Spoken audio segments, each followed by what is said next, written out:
guys. Welcome to the Jo Madden and Lady D show. I'm Jo, and this is Lady D. This is a sports betting show with a little bit of flavor to it. Get your drinks and settle on down and stay tuned to our very first show.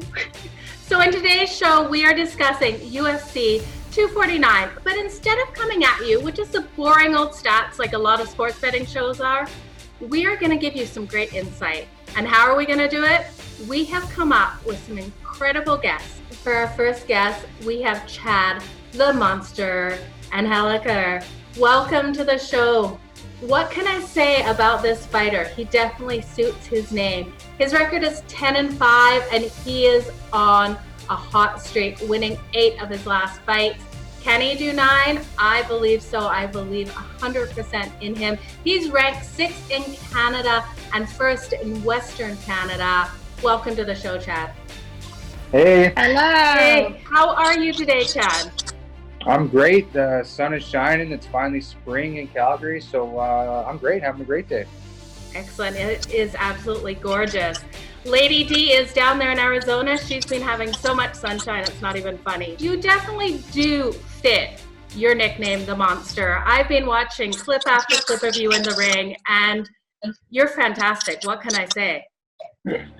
Well, I love hearing that.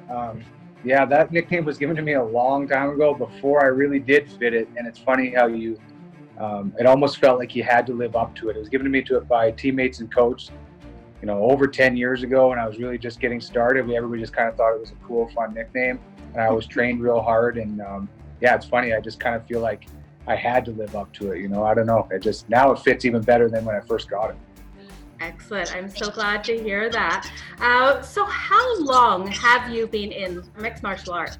I've been competing pro for about 10 years. I've been training overall for about 12. I started a little bit later in my life than a lot of people do. I was 20 years old when I started training.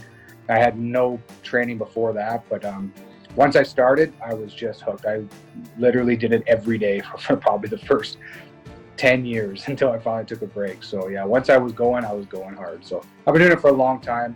And when Wonderful. I started, it was just straight MMA right from the start. It was the first gym I walked into.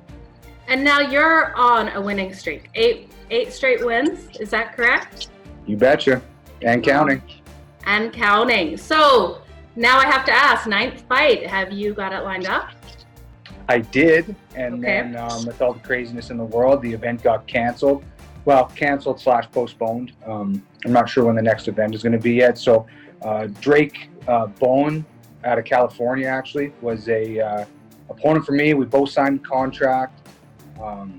That's usually a big step in a fight. Everybody says yes, but it's not really done until the guys sign the contract and everybody's set on pay and the weight and everything. And we were set. And then it was only a week after that, everything got canceled.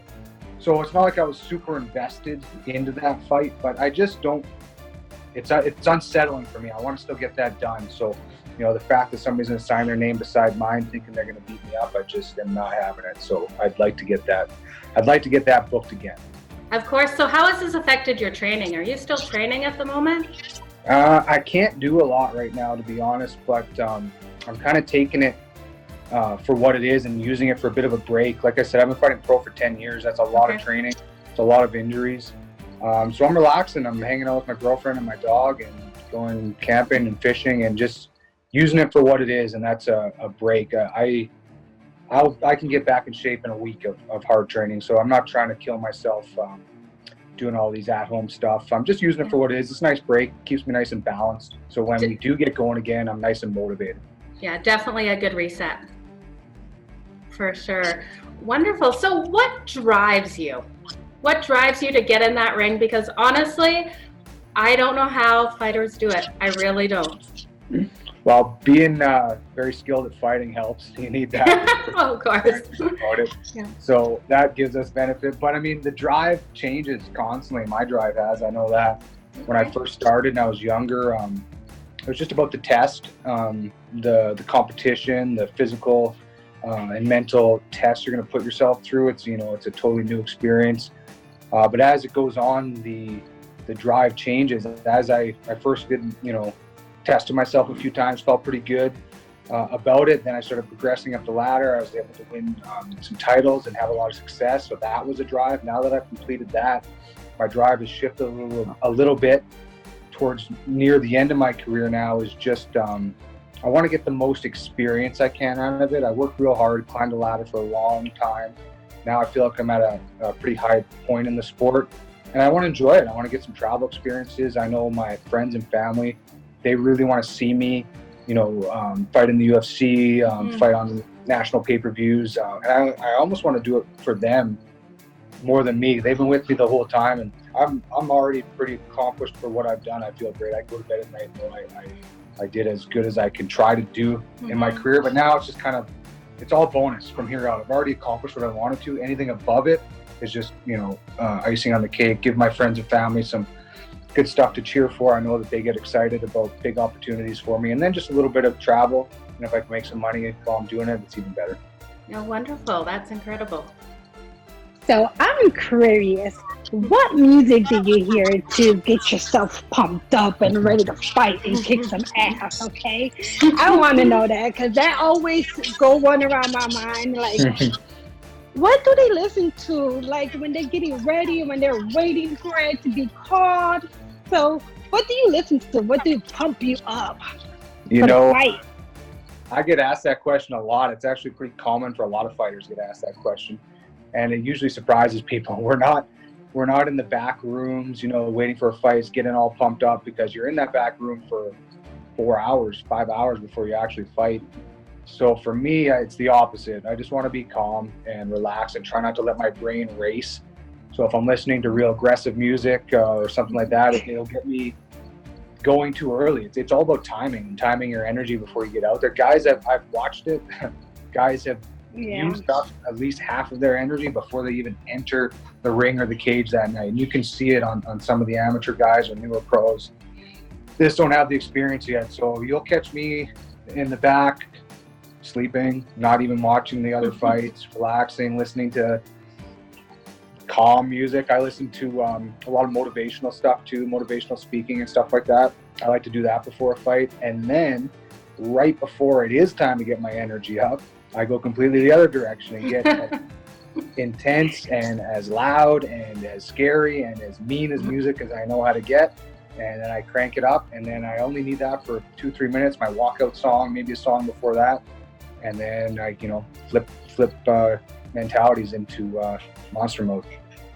Okay, awesome. What is your favorite fighting style as well? I want to know, because a lot of most say is Muay Thai. That's how you pronounce it, right, Jo? The fighting style, Muay Thai, right? Muay Thai. I can't pronounce it because I just only know MMA, martial mixed artist. So what is your favorite fighting style? MMA has changed so much. When it first started, people had styles. You had a boxer versus a wrestler versus a Muay Thai guy. MMA doesn't really have styles like it used to. When people that are competing now, MMA itself is its own sport. So when I think of fighting style, for me, it's pressure and pace. So that's my fighting style, is that I get in their face and I don't back up. I make them back up. MMA is already its own style, so you can use it differently. And then when I think of style in MMA, I think of how you would actually fight that fight. And in my opinion, it's being the person who doesn't back up and doesn't want to break, who keeps the pressure and the pace really high. That's, in my opinion, the best style to have for MMA. I've always been a little more drawn to getting my knockouts in my fights. I've got more knockouts than anything else. So I do like to keep the fight on the feet, but whatever happens, as long as I'm the one controlling the pressure and the pace, it's going to be fine for me. For sure. Well, you definitely have amazing pace when we watch you in your clips, so it's good to see. So with UFC 249 coming this weekend, what do you think the impact of having no fans will have on these fighters? Yeah, it's really interesting. If they fought anything small scale and regionally, like most of these guys have, they'll have a bit of an idea of what it's like. We've all fought before. These guys have been around for a long time, and I remember some of my first amateur fights, it was, there's a couple hundred people max. It's in a bar, or it's in all kinds of weird things. So guys will actually already kind of have a little bit of experience for that. But the pandemic, the way it's affecting training and the actual fight itself, the most mentally strong fighters will do just fine. The guys who struggle and don't have a lot of structure or balance in their life are going to be the ones that struggle. If they're feeling very hectic day to day, they don't know what's happening next, they don't schedule themselves without having a regular training regimen, then if they're lacking structure, I find it really wears guys out. The guys that are really mentally strong will have no problem. They won't care at all. They'll go out there and do their job. And the guys that aren't as mentally sound, you'll be able to tell they'll suffer. Now, when we look at Tony Ferguson, he had to cut weight 2 weeks ago. Do you think him cutting weight again is going to be a major impact? For some people, yeah. For Tony, probably not. He's a bit of a wild card. He likes to play that mental game, and it makes a statement. Making weight that early is just proving that to your opponent that you are in shape, that you are ready to rock, you want this fight, you're not looking for a way out, you're not looking for a reason or a reason for a loss you could blame on weigh-ins or bad weight cuts. Guys will use that all the time. Okay. Just as like a mental thing for them. They'll say, well, my weight cut was real hard and that's why I didn't fight as good. He's already taken that out of the playbook by saying, I made weight already, I don't care. It's not going to be an excuse for me. So for Tony, I think it's a great move. I mean, he's going to be in great shape. It keeps him on track. When your fights change and dates change and opponents change, it can throw off your schedule. But Tony, I think, is adapting with it pretty well. I mean, he just kept things going business as usual. He's obviously a guy who likes to have structure to follow, and he had a structure that he was going to make weight that day, so he just kept going with it. He's not changing anything. So he's a little crazy when it comes to cutting the extra weight. But definitely. I'm sure it'll work out fine for him. He can handle it. He can handle the pressure. He can handle the opponent, the venue, the no fans. He can handle it. So do you think he takes Guthrie? No. See, I'm worried about his sledgehammer hands. He's me too. An animal. Gaethje is different than the other guys in the division, and he shows it. And I feel like he's going to show it to Tony too, because Tony's such a scary guy. He's won all these fights in a row. He's always right there with the title picture. So there's always something to be said for the person who says yes on short notice. It's not like, oh, wow, Tony's going to kill this guy. He took it on short notice. It's like, I ask myself, wow, what made that guy say yes? He must really know something or must be really ready. I mean, that's the more scary thing. It's easy to say yes when you have been training for months, but if you say yes within just a couple of weeks, it's like, what does this know that we don't? And I just like his style, man. Gaethje is, I'm a big fan of his, and I think that he's got too much power for Tony. He does.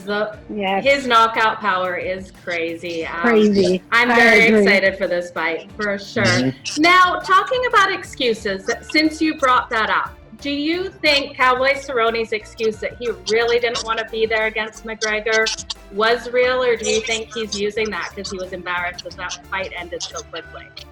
It's hard. It's like, what's real? If he believes it, then maybe it is real. It's hard to say. You have to, as a fighter, tell yourself why you lost a fight and why you win. If you tell yourself, I lost because he's better than me, you're on a downward slope already. It's going to be hard. You have to convince yourself. So whether he's pulling it out of thin air or maybe there was a little bit of truth to it, as long as he believes it, then that's all that he needs. He could care less if anybody else believes it. I don't think fighters say it as an excuse for the fans. They might say that as an excuse for themselves, to remind themselves they're still the best in the world, even though they had a bad night. They're not bad in overall. It's like you battle with yourself a little bit mentally, and if you can come up with a reason why you lost, then you have to run with it in your own mind. It just helps you focus on the next one. So Cowboy's such a badass, man. I just don't believe that guy is looking for an easy way out. of anything. So whatever he says, Right. I will believe. He's an awesome guy. So The, I hope he does it. the amount of experience he has is unbelievable. Exactly. I am definitely rooting for him this weekend. I hope he comes out and proves himself again. So. Exactly. This is going to be a revenge fight from Pettis. He that's fought true, him too. like 2013. He needs to win. He needs to come back from that humility 3 loss, especially from hitting him with the with the kick and bam. I'm like, oh, are you kidding me? Yeah, he Just went like down hard. McGregor. That was a tough loss. Yeah, that was a tough loss. Yeah, it was. So let's see what happens. For sure. So is there any fights when you look at this card that you can see actually going super quickly, quick knockout, quick submission? Is there anyone you think is unevenly matched? You know, by far my favorite fight that's coming up on the card is Stevens versus Cater. Jeremy Stevens is my favorite fighter, has been for years, and he has been such a stable for the UFC. He's fought so many times for so many years, and he always brings it. I had the pleasure of meeting him at UFC in Calgary, where my teammate Akeem was fighting. He was in the same room as us, warming up for his fight versus Aldo. And he was just such a nice guy, and he's just such a beast. Even just watching that guy warm up, it's like, holy cow, I would never want to get hit by that guy. And I consider myself fairly tough as well. So Yeah. I could just tell he was just on another level. So it was pretty cool, and he's always been a favorite fighter of mine. And the guy he's fighting is insanely skilled as well. So that's just going to be an awesome fight. I don't know what's going to happen there. That one could be over in 20 seconds, or it could just be a total war. But I've definitely got my eyes peeled on that fight. I agree as well. That's going to be an awesome fight too. Excellent. Well, we really want to thank you for being here. This was a great interview. Thank you for taking your time out of your busy day to come with us and let us interview you. Yeah, and we wish you all the best in your upcoming fights. If you just want to give a quick shout out to your gym and let everyone know where they can follow you as well, because everyone needs to be watching you, for sure. That's true. Well, thanks for having me. It's fun. I always like talking MMA, especially now where we've all got a bit of a void in our life with sports and combat sports missing. So it's nice to talk some MMA, and upcoming UFC is exciting. Thanks for having me. And I'm at Champions Creed in Calgary, teaching online classes there. When the gym's back opening again, I also teach regular classes there. So you can definitely find me at Champions Creed. Beyond that, social media, find me on Facebook, Instagram, The Monster /CA. And make sure you follow me, and I'll be sure to follow you back. Wonderful. Thank you so much, and have an absolutely wonderful day. Thanks, ladies. Thank you. Take Bye. care. Bye. So moving on to the main card, Lady D, we've got an interesting matchup here. We have Tony Ferguson, who's cut weight now twice to be in this fight, not getting his original matchup he wanted, and now he's facing Justin Gaethje. Well, to this one, I'm very scared because, Ferguson is a beast, and they are actually saying that he is like a Kawhi. So what do you think about this? Who is Justin, who's fighting a guy who is compared to Khabib? You know what? When I first looked at this fight, I was 100% behind Ferguson. After talking to the fighters today, Lady D, it has changed my mind. I think Justin, with his strength, is going to come in and give Tony a run for the win on Saturday. I just think his hands are too strong. I don't think Tony has faced anyone with the power that Gaethje has. Well, both of them have great records, actually. So it's hard to tell by the base of their records. It's just going to have to be a showdown. I think this is going to be one of the great fights.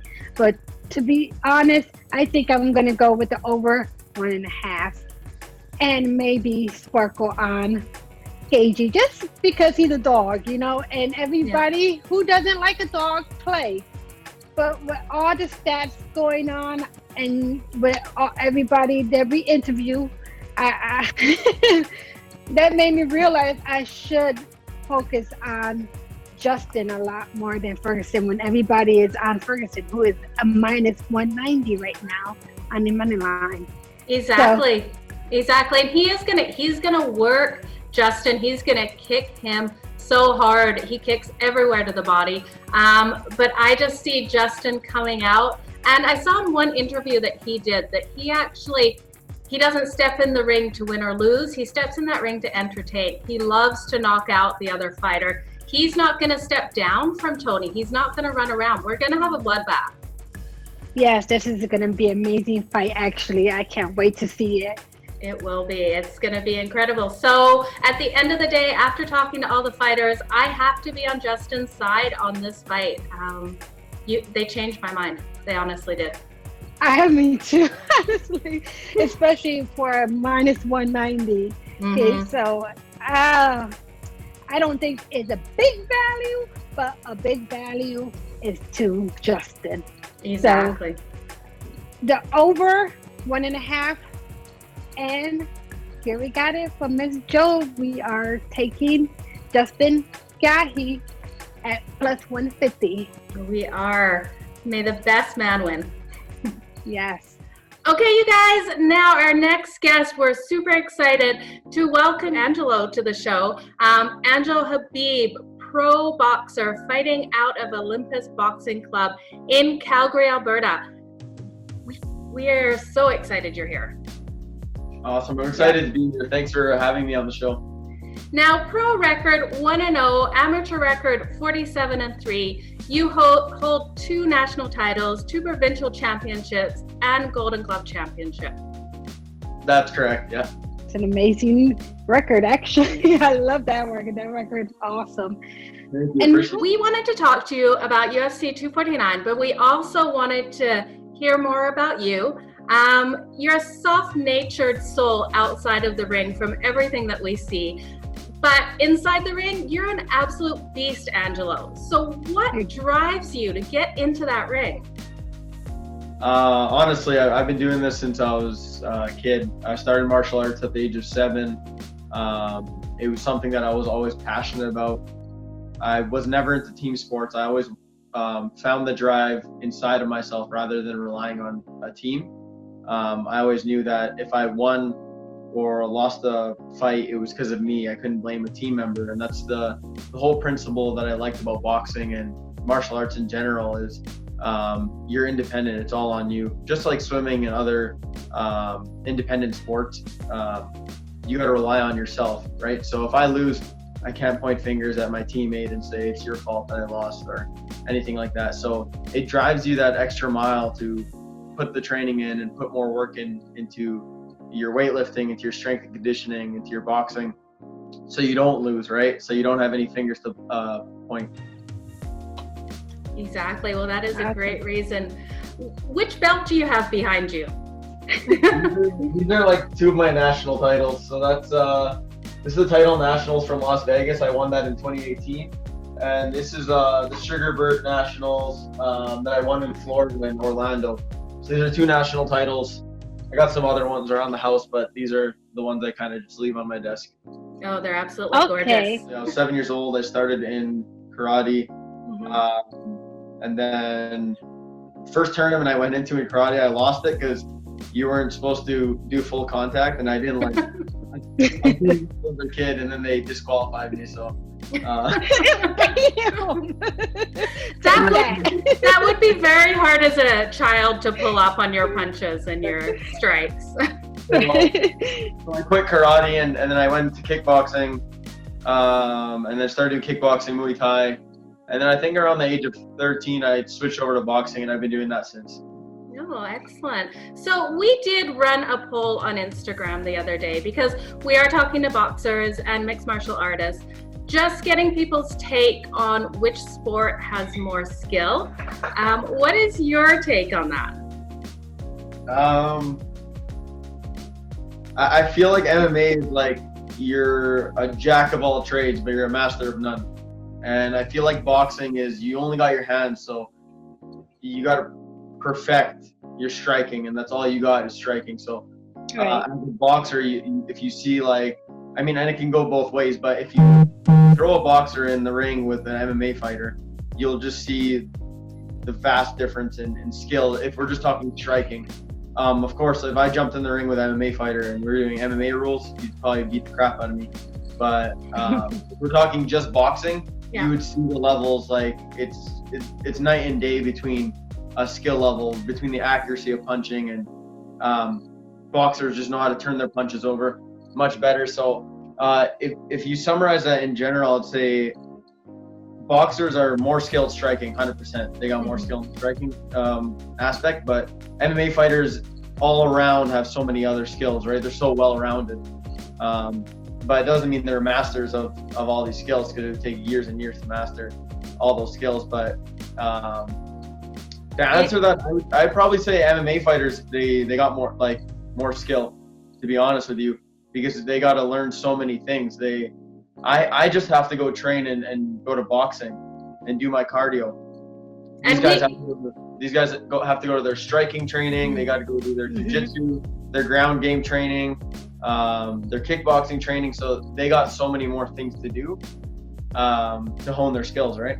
Yeah, and we definitely found the public was on both sides. It was pretty even. On Twitter, we found a couple more people on MMA, and on boxing, we actually found more people on Instagram thought boxing had way more skills. So people are very divided on that question. For sure. Right. What is your regimen, your workout regimen? What do you do to get ready? Even in times right now that we're not having any fights or anything like that, what do you keep up yourself? How do you keep yourself up? Even though we're in this hiatus. Honestly, right now, it's I'm probably working out an hour and a half a day just to kind of just maintain. I don't want to burn myself out, because when I got fights coming up, then I'm training 4 to sometimes 5 hours a day, and then you feel it in your knees and you feel it in your elbows and your joints, and everything hurts. And I just feel like when you're getting ready for a fight, then it's appropriate to train that hard. But right now, with all this quarantine and coronavirus stuff, it's an hour and a half of training a day is more than enough. It's keeping me sharp. It's keeping me in decent shape, and I'm not burning myself out for no fight. I don't have a fight coming, so there's no point in going all out for no reason, right? Exactly. So you're just chilling and relaxing, okay, this is a great time to relax. Enjoying some of the Calgary weather, hopefully. Yeah, exactly. Now, with UFC 249 coming up, how do you think the fighters are going to do with no fans? Do you think that will be a factor? I was thinking about that the other day. I remember they had a top-ranked boxing card. They canceled it indefinitely, but they were gonna host a card at the Madison Square Garden with no fans.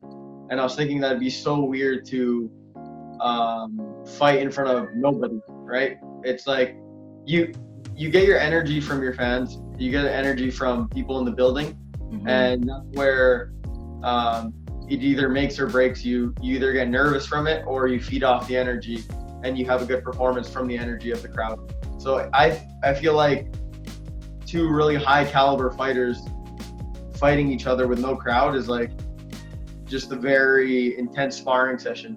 I feel like that's how it play out. Yeah, I could see that being the case, definitely. So for yourself, have you ever fought with no one in the stands? I've definitely fought with a few people in the stands in some of my first amateur fights. If you go to the middle of nowhere, sometimes they host little tournaments in these small towns, and you'll get 50 people in the crowd. So it's it's definitely, back then it was definitely easier to fight in front of less of a crowd, because when you're coming up through the ranks, you're a bit more nervous to fight in front of a crowd. So having a smaller crowd was probably better for us starting out. I enjoyed it more, but now I kind of feed off of a bigger crowd, and I like it. It gives you more of a rush. Oh, for sure it would. Now, looking at the upcoming cards, is there any matchup that you're very interested in watching? In terms of UFC 249? Yes. Yes. They got 3 cards, right? It's May 9th, 13th, or May 9th, 11th, and 13th, or something like that? Yeah, looking at the May 9th card, which fight? Is that with Cerrone on it? I think Cowboy Cerrone's on that one? Yes. Yeah, that one I'm interested in. That's like I don't really follow UFC much, but with the big names, it's exciting stuff to watch. So I definitely watch the he's fighting Anthony Pettis. Yes. Yeah. That one's a good one to watch. I got my eyes on that one. Yeah, it's definitely going to be a great one. It's going to be a rematch. Are you leaning towards Cowboy Cerrone winning this fight? I am, honestly. Everybody That loss against McGregor was pretty devastating, and just shows that the guy's a champion. He's bouncing back quick now and having another fight, and I hope he wins it. I do too. And have you heard that he actually is asking to be on all 3 nights of the fights? That's crazy. That absolutely is. As a fighter, I don't know how you'd be able to fight that many nights in a row. What's your thoughts on that? I mean, I've done it in the amateurs where you do like 2-3 day tournaments, and it sucks because it's like you wake up the next morning, you feel like you got hit by a truck. You're so sore. It's a different thing. It's like you feel hungover and sore, and to be able to fight 3 fights in a row, and that's professional UFC fights, that'd be crazy. Yeah. I know, I can just feel it right now, all the hurt. Oh my God. Yeah.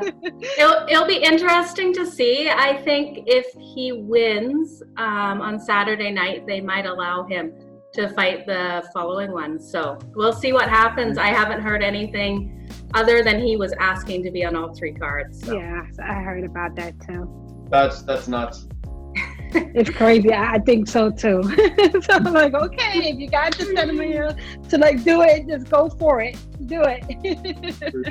Exactly. So I know you don't know when your next fight is, but is there someone that you are looking ahead that you're wanting to fight, that you're hoping will cross your path? Not really. Honestly, I'm ready to fight anyone. So just whoever they put in front of me, I'm ready to go. I don't know when my next fight is.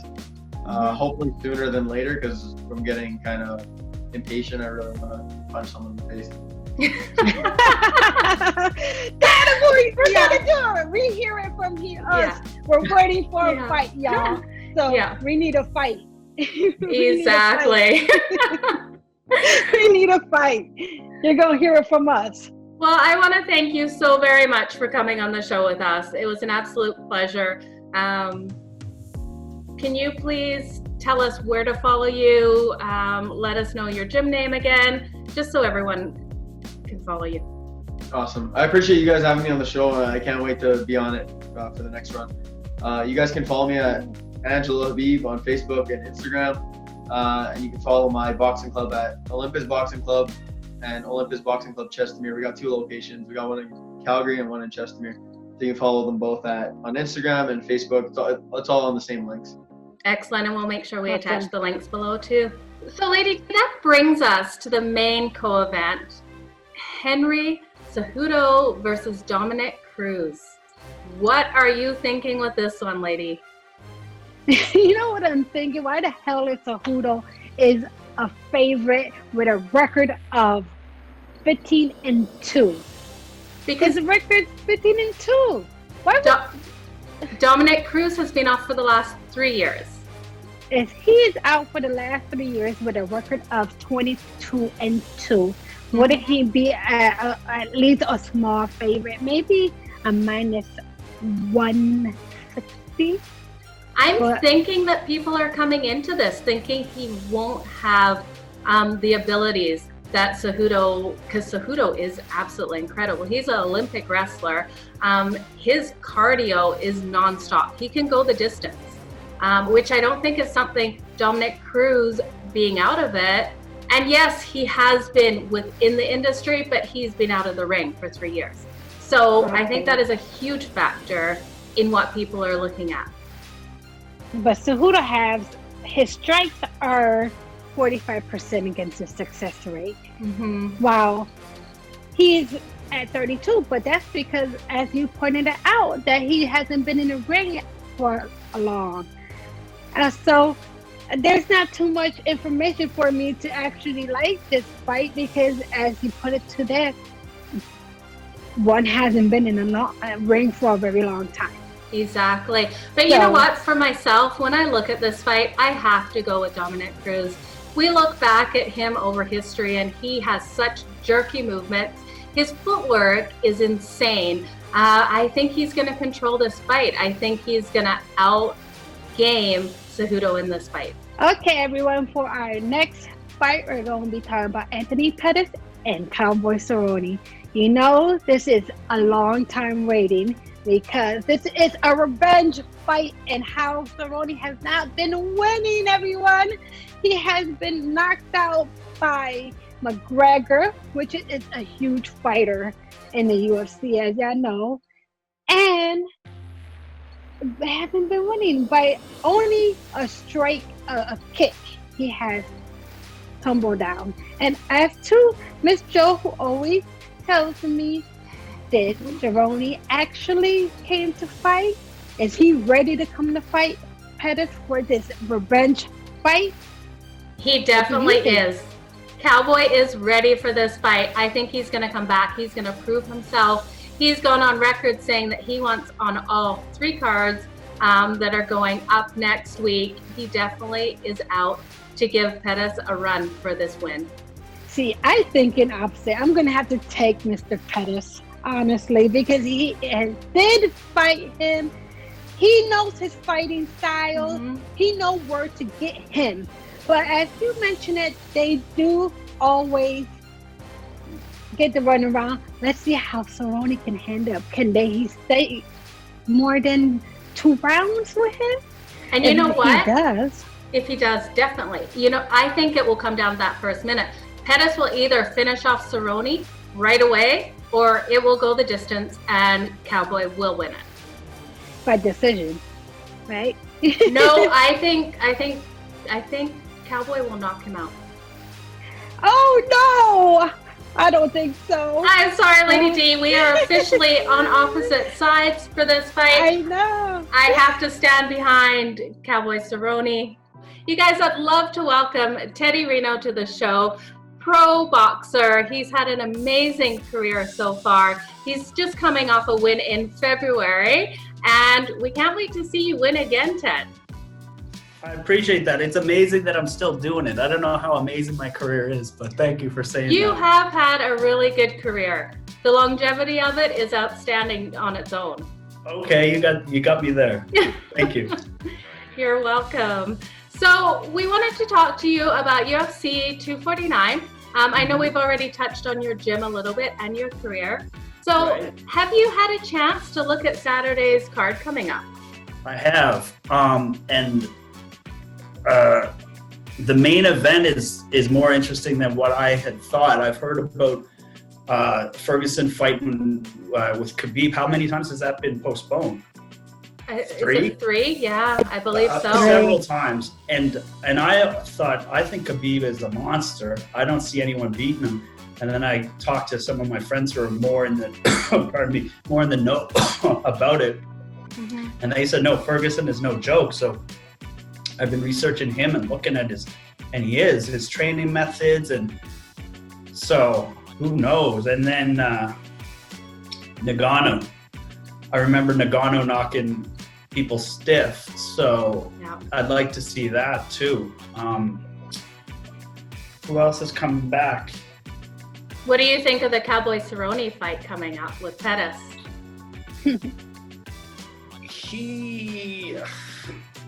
I hope he's okay. I mean, he's been getting knocked out a lot.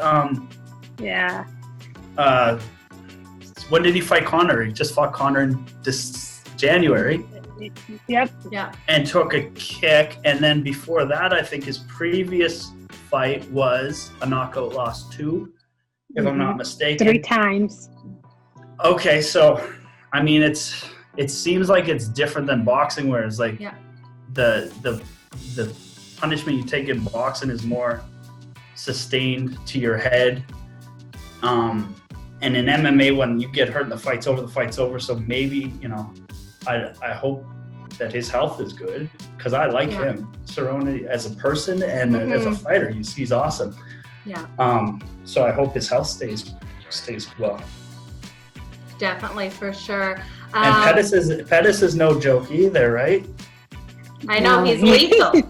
He's lethal. Yes. So, in my opinion, when I look at this fight, I think if Pettis comes out really strong at first, he could end it quickly. But I think if it goes the distance, Cowboy with his kicks, I think he'll take Pettis down. So, I think we'll know within the first minute how this fight will go. Psychologically, that has to be playing on Cowboy's mind, though. Or maybe he's just such a rough, rugged guy, like he can get beat. Not just beat, because I've lost 10 fights in a row, but I've never been knocked out. And he's getting knocked out, and it just doesn't faze him. There's that. Right. Maybe he's just not affected by it. Maybe. Do you believe in his statement that he actually just didn't want to be there for the last fight against McGregor? Or do you think he's just telling himself that? Didn't want to be there. Yes. The biggest, you'd have to give me some more than that. You're fighting the biggest guy in the sport at Madison Square Garden. Like, didn't want to be, if that doesn't get you up for it. But I mean, you can have an off night, you wake up and you just don't feel right. Maybe didn't want to be there, but why wouldn't you not want to be there? Like, that's what everyone's trying to get to Madison Square Garden and fight the biggest guy for the most money. Like, where do you got to be? Right. Yeah, exactly. So you've never been in the situation where you woke up one morning and just didn't want to go to that fight? I've been there 17 times. No, I've had the day of the fight, like, I've always felt pretty good. You gotta, like, how you feel. I'm like, I feel as good as I'm gonna feel. I gotta get in there and then let me know how I feel after, right? And then it's like, who are you fighting? Depending on what they do to you, you're gonna feel worse or not so bad, right? It's all about your opponent too, right? Exactly. So how much of the fight do you think is mental? That you're preparing for that fight or for that day mentally? 90. Really? I mean, as physical as it is, and it's, I'll say boxing and kickboxing and MMA, all sports combined, I think it's the hardest thing in the world because you're by yourself. You don't have a team in there, and you get into your own head, and it's almost, I would almost rather think I was in shape than be in shape in a lot of cases. Because if you fear getting tired, or if you fear getting knocked out, if you fear something, it's gonna come into play a lot of times. So the mental game is strong, and that's, I think, I lost a lot of fights because of that weakness in my mental game, where it's, I didn't have enough sparring, or I didn't do this, I didn't do that, instead of just fight the guy. Like, if the guy cut you off in traffic and got out and started beating on your car, what would you do? You wouldn't worry about sparring, you would go and you'd be on the ground, right? So it's such a I'll never cut thing. you off in traffic. Well, I'm driving in Calgary. I'm peace loving now, but when I was young. And so, Ted, what do you find more important, the money or the glory? Well, if I told you the most money I made for a fight, you would laugh at me. If you broke it down at my level, like, I'm just a club fighter in Western Canada. I'm from Halifax. I fought in Nova Scotia. I fought in Vancouver, and I fought in Alberta. Like, I'm kind of the lowest level of the sport. So if you broke down what we get paid into hours preparing for the fight, I don't know if it would be minimum wage. So I'm gonna go with the glory. Okay, I like that answer. Yeah. I like that answer. For sure. So what drives you to get into that ring? It changes from when I started. I used to play hockey, and I played all kinds of other sports. And my dad, growing up, always emphasized toughness. And I always wanted to make him proud of me. So, I would be 10 years old playing hockey, no body checking allowed, but I'd be playing the body and stuff. And this tough little kid. And he was brought up like a religious kind of meek family. And And he told me a story one time where he was this kid was starting to fight with him, and he didn't want to fight him because he would get in trouble and he'd hit him, and the kid wouldn't stop, and he was afraid of getting in trouble with his parents. So he said, when I have kids, I'm not going to raise them like that. And I guess he just went a little bit too far. I played all the sports and then boxing. I was always into working out. And then I moved in with my father at the age of 14, and he worked with a guy whose brother, he's a fireman, and his brother trained fighters close to where we lived, and that was it. By the time I realized there was better things in life than fighting, I was already hooked. I was winning fights in high school and competing, and I was like, this is something I could be good at.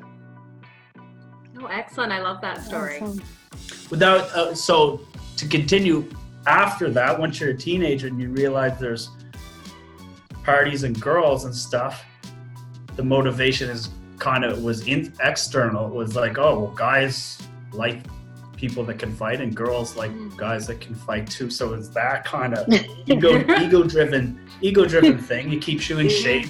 It's cool. That's when a lot of people start getting into fighting, but it's too late by that age. And now at 43, I have my gym, I have a son, I have my wife. So I'm fighting for the business, gym, to give it credibility. And I'm fighting I'm 5 wins, 10 losses, and 2 draws, which is like an opponent's record. But if I was the best 5, 10, and 2 fighter in the world, it wouldn't surprise me. I think it's anybody that fought me was in a fight and they knew it, and it's not indicative of my talent. It was more a managerial issue, I think. So now I'm fighting to kind of live up to whatever potential I have. Well, we can't wait to see your next fight. Do you have anything planned? We were going to go May 23rd. Okay. The Cata was going May 23rd at the Deerfield Casino. And Brian Samuel was mentioned, the yard dog, and he, like me, he's 500 fighter or a bit over, but no easy fights. A few easy fights for him, but always fighting good guys, tough battles, tough, gritty guy. And I'm going to have to be better than I was my previous 2 fights to beat him. I know that because, the last guy was pretty good, but he was inexperienced. He was an MMA fighter.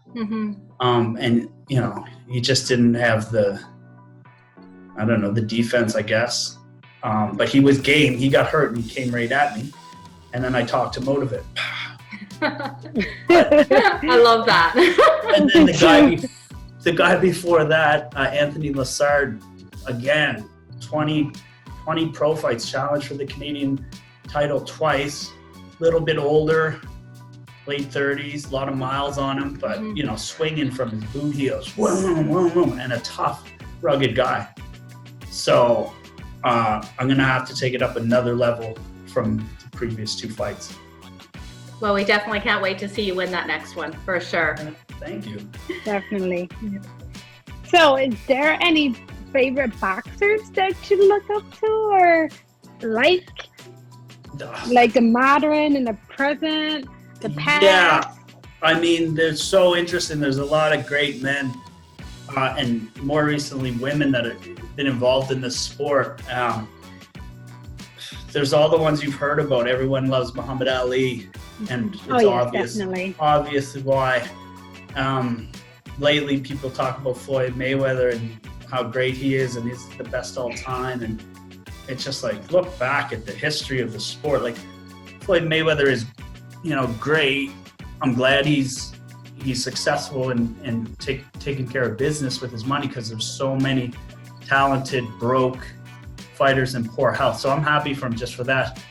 But to say he is the best fighter of all times compared to Sugar Ray Leonard in the 80s or Sugar Ray Robinson in the 40s, what it took to be a champion, please. No, Sugar Ray Robinson. Exactly.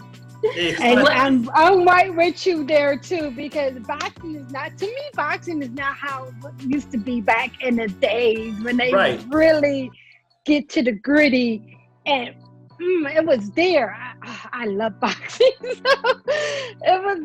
I used to always watch them fight, and my father used to always have me there, like, oh, watch him do that, bam, oh, it's all the, you know. It's exciting. So I just used to like, but now like I see it's so different now in boxing. It's not how, to me, it's not how it used to be when I was a young child, when I was young and growing up watching it, you know? People would say that in the 80s or the 90s, De La Hoya, they'd say, oh, he's no Sugar Ray Leonard. And I'm sure in the 80s, people say, oh, Sugar Ray Leonard, oh, he's no Ray Robinson. I'm sure it was always like that. The old timers were better. But you have to admit, like in our lives, in our culture in North America anyway, we're not as tough as we used to be. And now, you know, cowboys at the rodeo wear vests and helmets. Like we're taking care of ourselves more. And, you know, so people just aren't as tough in general as like in our parents' day, our grandparents' day.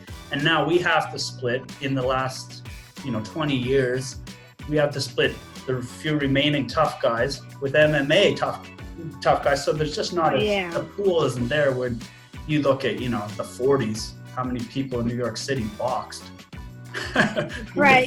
Don't get me wrong, I still watch it, but it ain't the same. It's not the same like how I used to watch it, So I just go now bet it. Yeah. So that leads us to a really interesting question. We were running a survey on Instagram and Twitter, basically who people think have the more skills, boxers or MMA fighters. What is your take on that? I've had this conversation before, actually. It's more skills is MMA because there's ground game, there's stand up, there's elbows, more skills. But I think what I argue with my friend Sean about is people don't say, if a boxer got into the ring or if Floyd Mayweather fought Conor McGregor in MMA, he wouldn't last around and blah, blah, blah. And my point is, depending on the style, if the level of athlete the best boxers are, like take a Roy Jones, a Mike Tyson, Manny Pacquiao when he was juicing, put them in an MMA fight, and I think they'd light most people up. Because the sport's been around like that for 100 plus years. Yeah. MMA as it is now, when did it get rounds? And it's probably been like that for 20 years. So it takes time to, I'm kind of mesh my ground game with my stand up and flow with it. Like, who's the dude from Brazil? Jose Aldo. He's a ninja. Wow. He just kill you on your feet or on the ground. I mean, he used to anyway. These guys are just weapons, and they're putting it all together. Anderson Silva was like that too, like any way you want it. So there's a few guys in the sport, but I say in general, boxing still has. It's close. I'm gonna go with boxing though. And you know what? That's what we found on Instagram. People went with boxing, and on Twitter they went with MMA. So interesting difference. Yeah. Must be old people. Old people on one side. So which is the old side? I don't know there. I would say old people would go with boxing, and then the younger people would go with MMA. And I'll give it props. Because it's a newer sport, the fighters prepare better. In boxing, you hit the bag, you spar, you go running. They're starting to get up to date with scientific methods now, but it used to be, don't lift weights, it'll make you slow, and don't do this, do that. Like, it's the only sport that you say, well, Muhammad Ali didn't do this, so I'm going to do it how he did. Well, science has dictated otherwise. And then you see MMA fighters, they're using all the modern methods. So exactly. I'd say they have the advantage that way. Yeah, for sure. So when you look at Saturday's night's card, do you see any fights that you think could end in knockout or submission right away? I think Ferguson could knock, and I don't know about right away because Justin could fight. Nagano, I don't know about his opponent. Maybe Greg Hardy, because I understand he's an NFL player. I don't know. Jorgen De Castro is Cuban, so he should be able to fight, but they would probably not put in Greg Hardy too tough in his first or at the beginning of his career, and that's just me talking out my ass. Uriah Hall, I remember him from the show. He was on the show, and he was knocking people stiff. Yeah, he was. I don't know what happened to him, if he got a middleweight title shot and Silva beat him, or I haven't heard of him since, but there's a few that could end quick. Which fight are you most interested in watching? I'd say the main event, although I'd like to see Greg Hardy, because the NFL, I'd say NFL players are the best athletes all around. I'd say in the major sports, so it'd be interesting to see a defensive lineman in there smacking somebody. Okay, I've never heard anyone say that, so I'm really interested to. Yeah. For sure. Well, I know we're going to run out of time pretty quick here. I really want to thank you for coming on the show. Can you please tell everyone where to follow you on Twitter, Instagram, your gym? Instagram, 10th Street Boxing Gym, on Instagram and Facebook. If you want to follow my boring life, it's Reno Teddy on Instagram. Yeah, that's it. We're right on 10th Street, as the name suggests, in Kensington. We're not hard to find. Awesome. Well, I'm definitely going to come down one of these days. And if Lady D comes up here from Arizona, I will drag her down too. Awesome. Definitely. I would love to go out there. The time is going to run out here in 1 minute, but I really want to thank you for coming on. We hope to have you on again. Yeah, this is our first episode, so hopefully in a couple more shows we'll have you back. Sounds good. Okay, thank you for taking your time. Yes, thank you, Teddy, so much. Take care. Okay, everyone, this is going to be our last fighting card that we're going to talk about. We're going to be talking about Carla Esperanza and Michelle Watson. What is your intake with this, Jo? This is going to be an interesting fight, and I think it's going to be a hard one for Michelle. I think Michelle's coming into this fight way too beat up, and I think Carla is going to be fresh, and she's going to take this one. I have my little disagreements about this because both of their striking and distance are so much distance to it. So we're going to have to really focus on where she's distancing her striking at, and if her striking can hit the minimum of the percentage, which I see is 41%. She succeeds. Esperanza succeeds 41% in her strikes. Yeah. Her takedowns succeed is 36%, and her submissions are 33%, which is very scary for me, and coming with Watson. But we can see, as you mentioned. I just think Carla is going to get inside. She's going to take her down, and this will end on the ground in submission. Carla's wrestling is just way too strong, I think, for Michelle, coming off such a terrible loss last time. Okay, there you have it, guys. We are taking Carla Esperanza at minus 155. We got a favorite. We do. So thank you, everyone, for watching our very first episode. But we have to go and have some drinks to celebrate. We do. Thank you, Lady D. Give a big shout out and thank you to all of our fighters who have given us the opportunity and time to interview them.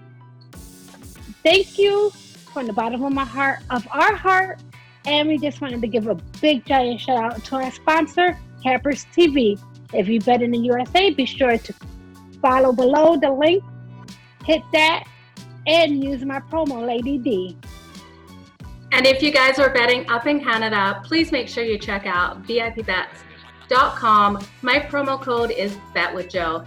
And again, you guys, we're going to be bringing you so much content, more sports that come out, the more you'll get from us. Make sure you check us out on Instagram, Twitter and Facebook and YouTube. All the links will be below. Thanks, you guys.